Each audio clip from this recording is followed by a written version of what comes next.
విద్యావంతుడు కాకపోయినా మూర్ఖుడైనా ఆయన తదనంతర కాలమునందు అమ్మవారి యొక్క ఉపాసన చేసిన కారణం చేత ఈ పరదేవతానుగ్రహం కారణంగానే చాలా గొప్ప విద్వాంసుడయ్యారు.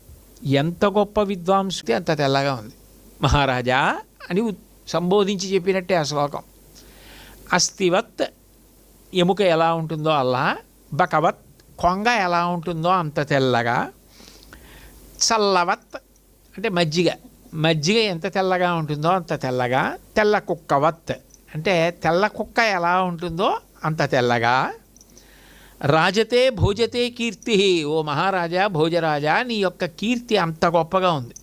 పునఃసన్యాసిదంతవత్, ఇంతేకాదు సన్యాసి దంతాలు ఎలా ఉంటాయో అలా. సన్యాసి దంతాలు ఎలా ఉంటాయన్నది ఎందుకు అంటే ఈయనకి అంతవరకే అర్థమైంది.